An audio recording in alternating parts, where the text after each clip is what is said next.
What caused you to say, I want to be able to give this hope to other people? The hardest step is that first step. It's just, what if you're making a difference for just one person? Host of the podcast, School of Greatness, Lewis Howes. It's not about me, it's about we. I think that's where true greatness comes from. Living with that open hand, it is something, it changes you, not just with your money, but it changes your character and your heart. The best I feel in my life is when I'm giving. All right, guys, we're just gonna come out and say it. Debt keeps us from creating a life that we love.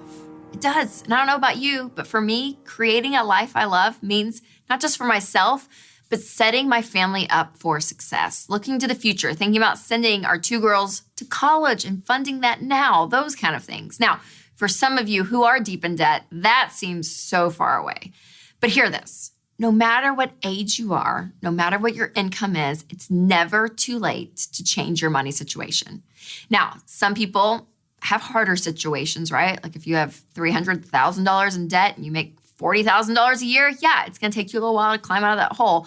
But here's the deal. You have the power to make a decision to change. And when you make a decision to better your life, it doesn't just affect you, it affects everyone around you, and it allows you to help other people. So on this episode, I'm really excited because we've got some great guests. We have host of the podcast, School of Greatness, Lewis Howes on. Yes, he's coming on to share his rags to riches story and a key money lesson that he's learned along the way. And then we have a lady named Judy coming on who changed her life, and you won't believe all she's doing to change others' lives around her as well. And hang around, because at the end of this episode, I've got a little giveaway having to do with just that. But first, let's talk about one of the decisions that completely changed my life. Those of you that know my family story know that my parents filed bankruptcy the year I was born. And after filing for bankruptcy, my parents looked at each other and they were like, we're done. I was a newborn baby, my sister was a toddler, and they were at the end of the rope, and they finally just said, we've had it. No matter what, we're gonna stop making stupid decisions with our money, we're gonna stop having other people determine our destiny, and we are going to live a debt-free life. And because of that decision, my life now has been completely changed. And so when we talk about you making great decisions for your money, it does. It affects everyone around you. You guys, just like a few hours ago, I was on the Dave Ramsey show and we took a debt-free scream. And there they are with their little 4-year-old girl, Claire, adorable, blonde hair, blue eyes, but they paid off 6 figures worth of debt. Yes, it took some time, but they did it. He worked like crazy. And she talked about the struggles it was, not having him home all the time, but he said, he goes, it was worth it. No matter what I was doing, I was gonna get ourselves out of this mess that we created. And together as a team, they completely changed their lives. And then I'm sitting there looking at Claire as this little toddler thinking, man, her life now is completely changed. So again, your freedom from debt isn't just for you, but as a result of you doing that, it's gonna affect everyone around you. Now listen, that's just my story. That's just their story, but there are millions of people's stories around with that kind of impact. And so I decided to go into my Facebook group because I wanted to hear their stories. Because listen, you can make a big impact, but sometimes just a small impact can motivate you. And so these stories were fantastic. Rebecca said, the owner of a grocery store outlet gave me a $50 gift card and I cried. $50, you guys. It wasn't like a huge amount, but something small completely changed her life. Shauna said, I bought some baby formula for a lady at our church. She cried when I gave it to her. Jenny said, my 9-year-old son had an appendectomy last Thursday morning with an ER visit the night before, and so many friends and family offered help and assistance. Honestly, just knowing people care made a big impact, and this experience was a humbling one. Jenny said, a lady gave us a $25 gift card the week of Christmas one year. We were shopping in Walmart. I have never forgotten it. And from that year on, we've done the same for someone else.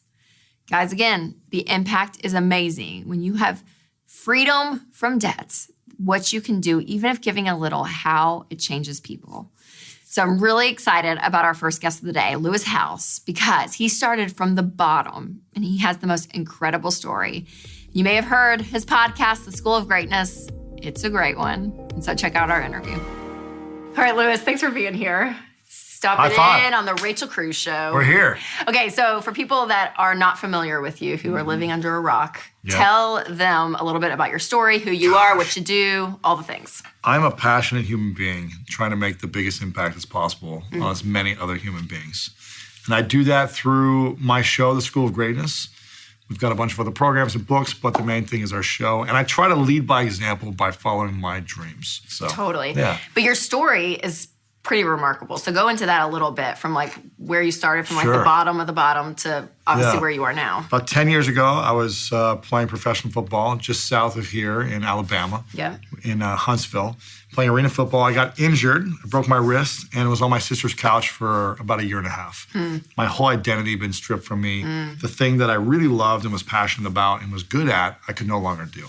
Yeah. So I had to learn how to reinvent myself. I had to learn how to become a human in the world without my talent. I had to discover what my talents were now. But it taught me some of the greatest lessons. You know, I think with our pain and with our breakdown is an opportunity for breakthroughs and learning.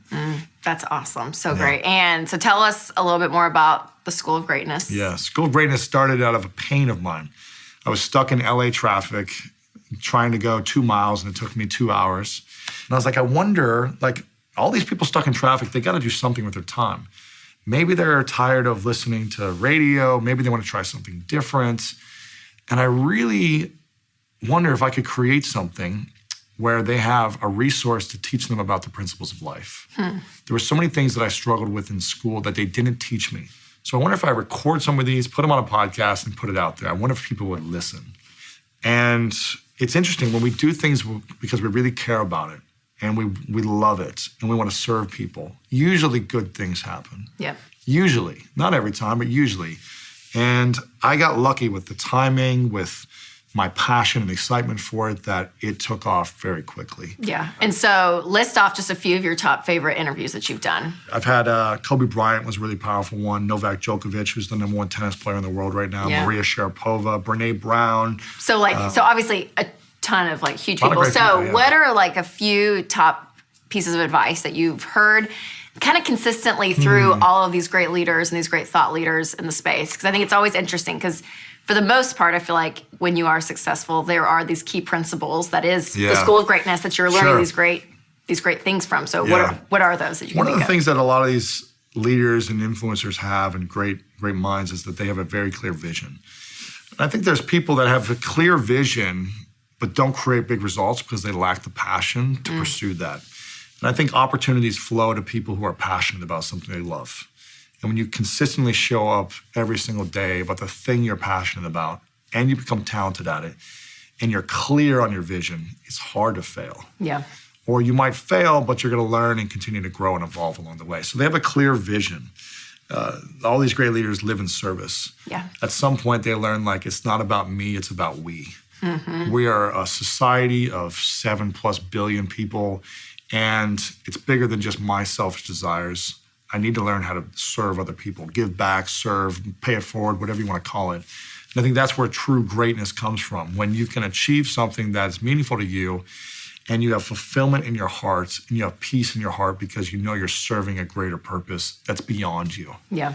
They learn how to embrace adversity and turn it into their advantage.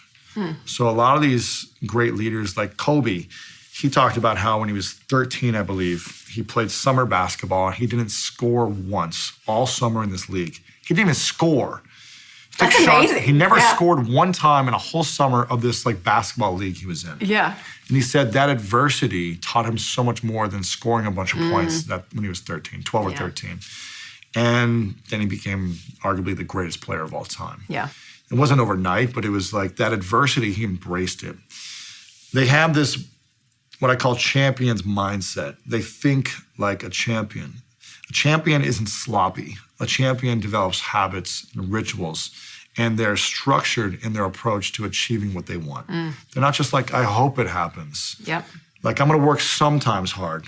They're very structured with their approach. Yes. And I love that, because it's basically the hierarchy of that is intentional living. And we talk Absolutely. about a lot of that on the show. Yeah. That in order to win with money, like, money's not going to just show up in your bank account. You're going to be like, oh, cool, there's $5,000 extra dollars I just didn't realize I had. Like, you have to be purposeful and intentional, and you have to create those good habits. So Yeah, I love you that. have That's so to. good. So To the giving point, I love that because it's one of your truths that you do talk about. Yeah. But living with that open hand, it is something, it changes you, not just with your money, but it changes your character and your heart from moving from being selfish to selfless. Yeah. So talk about the money piece that you've seen in the world, right? Like I know you're not a financial expert, but when you go and talk to all these successful people and you see this part of them, there's an element of integrity and just joy that they have when they are giving and living out of this overflow of basically of what they've been given.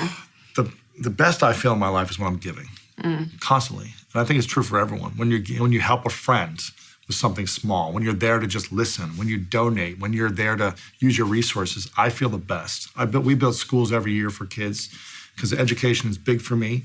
Because there's a lot of kids in the world that don't even have a school to go to. They don't even have the opportunity to learn. Even though I struggled learning, I had a school. And I feel like I've created a school that I wanted to attend my whole life. And so we donate constantly, and I'll take a trip every year and see the kids that are in this school. And where are these schools? Are they? Guatemala, Laos, and Ghana. Okay, so awesome. places where they don't develop in countries that have nothing. And they're so happy to have a pencil and a seat at a table. Isn't that wild? And that's all they care about. Yeah. And they are joyful, they're smiling. They have nothing. I go see their home living in a little dirt hut, and they're joyful because they have their family and they can contribute to the people around them. It's when we give, that's when we receive the most. It's selfish to give because that's when it feels the best. Yep. And so there are great leaders that I've interviewed who haven't mastered that, and I see them struggling. They might have all the money and all the accomplishments and awards and credibility, but they haven't mastered that fully, and I can see like a little angst in their heart. So how does that play out? Tell me, because that's fascinating. Because I can tell that. I feel like I can sense it off people when you're just talking to them. Where you're like, huh? I think it's a lack of legacy and greater purpose. Like, okay, we're doing all this for ourselves, but when you have all the money and you're hoarding it, like that's not really serving people at a higher level. So you've accomplished something, but you still feel like, why am I missing something in my heart? Yeah, so good. So speaking of finances, for you, I'm curious, how has your perspective of money changed from like sleeping on your sister's couch to now where you are? Yeah, it was obviously way more successful. So I had no clue how to make money. My dad was a life insurance salesman. We were very, I would say, in the lower class growing up. My parents had 4 kids, and they started having kids at 19. So they never really got ahead early on. They just had more and more kids and more responsibilities, right? And it wasn't until when I got to be 13, my dad started to finally like hit the tipping point of his insurance business where he started to make more money. So I went from not having any money as a kid to then my father having really an abundance of money to be able to pay for lots of stuff. My dad then got in a really bad car accident when I was 22, where he was on life support for 3 months in a coma. Oh, wow. And that changed my entire life because my dad's still alive today, but he's not able to work and he's not all emotionally and mentally there. So it was a very challenging process losing my father emotionally and financially because he was always there to support me financially when I was in high school and college. He was like, go, chase your dreams. When you're done, you can work with me. I had this backup plan. Totally, yeah. And when the backup plan was forced out, I said, oh, shoot, I never planned for this. I never knew that I had to actually learn about money because I always relied on my dad. I never had a job. I worked as a truck driver and I played football. So I wasn't really making a lot of money and I didn't learn how to build wealth. And it wasn't until that was taken away where I said, now I'm forced to. It was like this desperation, this sense of like, there's nowhere to go. I have to learn this. There's no options at this point. No options. I had to learn now. And it was the saddest time of my life, but it was also, looking back, I wouldn't be where I'm at without that happening. So I'm also grateful, and I've chosen to be grateful. Sure. But I think that kind of desperation forced me to start thinking more creatively. Yeah, totally. And it shifted the way I looked at money. And I think when we have things handed to us and given to us, it's actually a disadvantage. Even though it might be the advantage at the time, we aren't creatively thinking about, if I had to survive on my own, could I do it? Yeah. And that survival mode kicked in to where I just said, I need to obsess over learning about this. And I'm not going to spend a dime. I'm going to live like the cheapest life possible. I mean, I remember I had a $500 car. The car broke down, and I just walked for the next year. Oh my Even though I gosh, started making more money, I was like, I just need to save all my money because I never wanted to be broke on a couch again. Yep. So I saved everything. I didn't spend on nothing. And I don't think that's smart either, but it's what I needed to do at the time. Sure, totally. And then every phase of my wealth building stages, I had to relearn. It's like, okay, I learned how to make my first $10,000. Then I made $100,000. Then I made $1 million, but I didn't know how to get to the next stage. So I would find resources like yourself or your dad and learn, okay, well, how do I pay off this credit card debt that I have? I'm making money, but I'm not paying this debt off. Yep. Now I need to learn about investing my money. I don't know how to do this. Never been taught this. So the survival mode just kicked in at every stage. Yeah. It's a journey. I'm still learning. No, it's so good. And that's always what I encourage people watching is that like there's going to be things in your life, especially with your money, that you don't know and you don't understand. But ask questions. Like you have to learn and you have to press in because if not, you're going to be in the same place that you are now 5 years from now. And so I think that that's a perfect example of your whole story of doing that. Right. I think the smartest business leaders are always learning too. Yes, they're always absolutely. reading, they're always learning, they're always investing in coaches or trainings like you guys offer. Yep. And they're seeking out the wisdom from people smarter than themselves or who've tried things differently to say, how can I take that approach to my money or my life? Yeah, so good. Lewis, thanks for coming Thanks, by. Rachel, Seriously, appreciate it. so encouraging. Where can everyone find you? You can go to lewishowes.com or School of Greatness Podcast. Love it. Guys, make sure to check out everything he's doing. So encouraging. Obviously, you're going to get some great tips on everything when it comes to life. All right, so I'm going to say this about his interview and his story specifically that I loved is that I think so many people get in the belief that where they are is where they're always going to be. And he's a living example of saying, hey, if you want to change your life, you can. And he talked about the belief aspect, which is such a big part of it because a lot of people that are especially struggling with money and they're living paycheck to paycheck, their hope is gone. And when you don't have hope, then you really don't believe that things can change. And so having that belief is so, so important. And then putting people around you who are motivating you and who are cheering you on. Because if everyone around you is like, nope, debt's always going to be a part of your life. Nope, you're never going to succeed. The little man just can't get ahead. All those people out there can do it, but we can't. Like if you surround yourselves with like negative Nancy's all around, that's like your BFF, it's not going to be good. Not going to be good. So find people that are going to encourage you and challenge you as well. And so there's some key components to not just doing things like budgeting and saving. All of those are so, so important to win financially, but also having the belief and having the support system, you guys, is massive.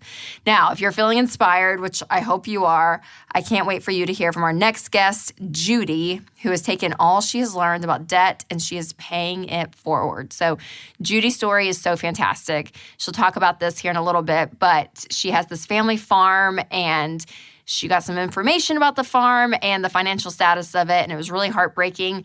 But through the principles that she and her husband had been living out, which were the principles we talk about on this podcast all the time, the Dave Ramsey principles, they started working for her and her husband. And so they took Financial Peace University, which is our 9-week course, and they just killed it. And so it helped not just her situation, but her extended family situation, which you'll hear about. And then she took it a step further and took these principles into her workplace and started mentoring people that were working for her when it comes to their money.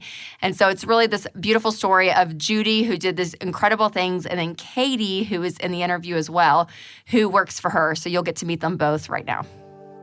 When I was a senior in college, my dad was killed in a farming accident in our little farm. It was an eye-opening experience. Our farm was $750,000 in debt. And so as a 23-year-old, I didn't really know what all was happening with the finances of the farm. We had no bank that was going to lend us any more money. And my mom was still there on that farm. And I thought, this is not good. She's going to lose it. And the farm is her life. We really had a huge mountain and a little bitty shovel. But we just started where we're at. By using the Dave Ramsey principles, we finally now are starting to see a goal. And in a year from now, we will be 100% debt-free.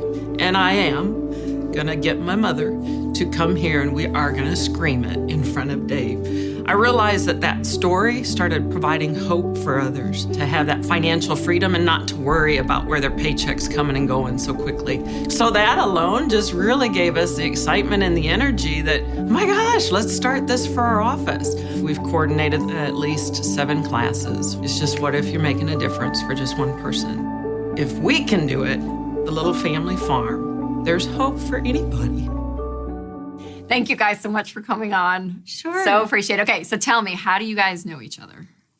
Well, so my best friend, Michelle, is her daughter, and we've been best friends since we were 5. And you guys now work together. So, yeah. Yes. So fun. Okay, so Judy, you grew up on a farm. You learned some information about that as an adult, and that kind of changed your perspective maybe on how money's handled. So tell me a little bit about that. So, I had already gotten a little bit of the Dave Ramsey principles. My husband and I were both on board, and we had a pretty good personal, fairly easy personal story. However, we had kids then, and so we knew that, you know what, we want to plan for their future. We don't want to be a burden to our kids. And the what ifs of life can happen. So we took those practices to the family farm. And so in 2007, I guess 2009, we started cleaning some things up. And slowly but surely, you think about that story of $750,000 in debt is a lot. Yes. And so to be able to share that with others, knowing that whatever your situation is, a lot is still something that I can relate to. But to start with something, at least start with a plan. And a year from now, in 2020, on March 15th, her birthday, we will be 100% debt-free. The farm. Judy, that is so remarkable. Yeah.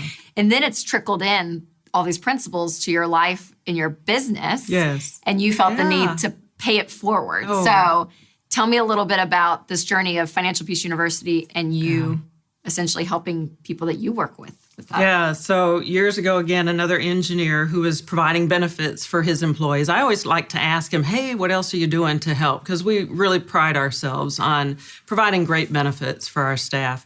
And he said, hey, have you ever heard of this Financial Peace class?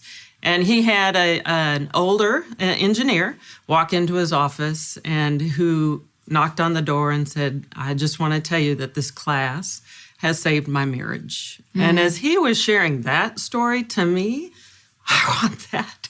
I want that for my staff. Okay, so I'm going to interrupt Judy right there because this is something we hear a lot, and I kind of find it not funny, but I'm like, okay, Financial Peace University, it's not a marriage class, but yet it saves people's marriages. And I always find that fascinating because it comes back to the truth that money affects every part of our lives. And so just a shout out to all of you out there that are married is to be on the same page because it's amazing. When you can agree on your money, you're agreeing on more than just money. You agree on your goals, on your dreams, on your fears, on your future. You are working as a team with your spouse. And so if you have one spouse who is reluctant and you're like, oh, how do I get them on board? If there's any way you can track them to a Financial Peace University class and you guys go through it together, it's one of the best things for your marriages. And then all you single ladies, all you singles out there, have someone in your corner. After Lewis's interview, we talked about having community around you.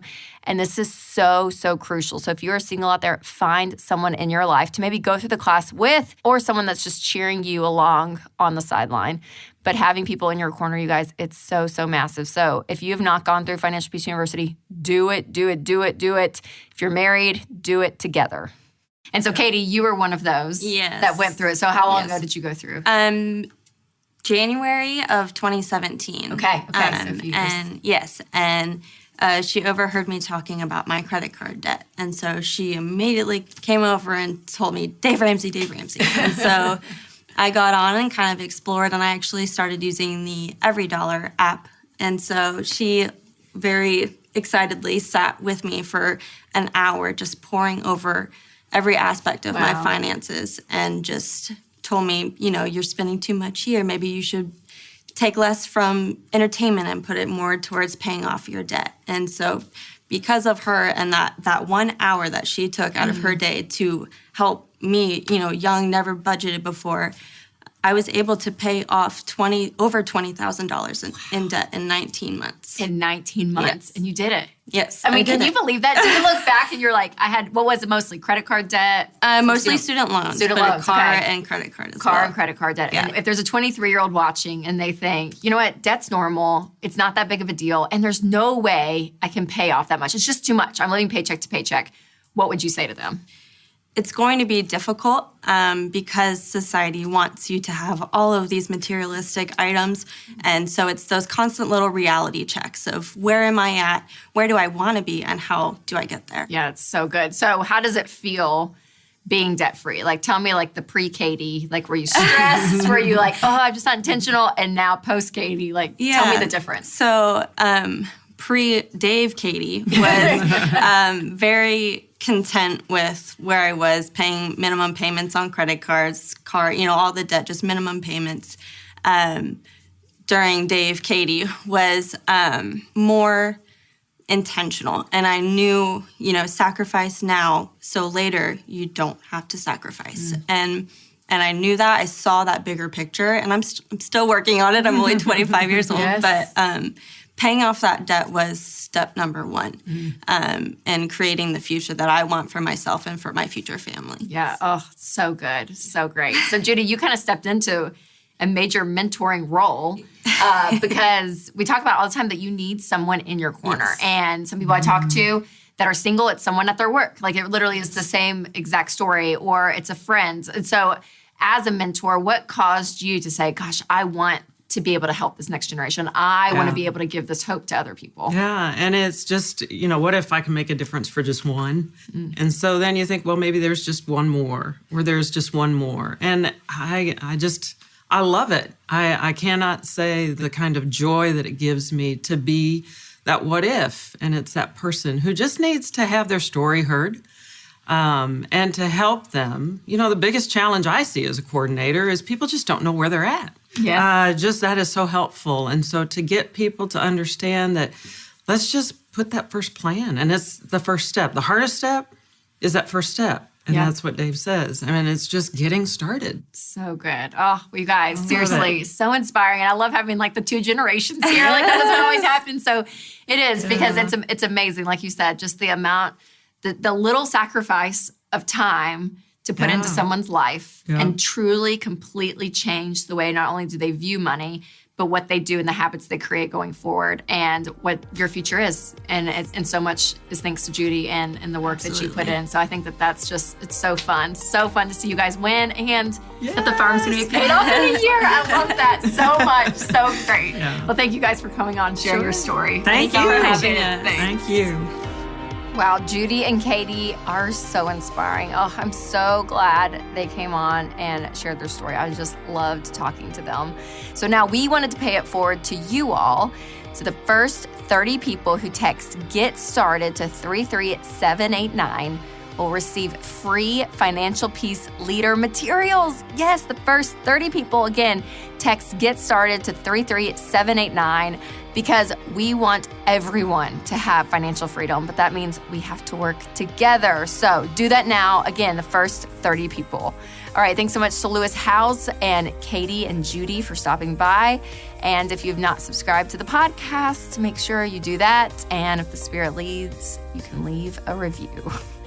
And I'm so glad you guys listened. Seriously, this is such a fun thing that I get to do, and I hope you enjoyed this episode specifically. And to get anything that we talked about in this episode, make sure to click the link in the show notes, including all that information on the giveaway. And as always, remember to take control of your money and create a life you love. So if you guys enjoyed this podcast, we have more from the Ramsey Network, like The Dave Ramsey Show. If you're looking for boring financial talk, you're in the wrong place. This is not your mother's 401k meeting. This is life on the radio, and it's just downright entertaining. That's why there's about 14 million of you out there today. Thanks for hanging out with us, America. We're glad you're there. To hear full episodes, just search Dave Ramsey wherever you listen to podcasts or go to daveramsey.com.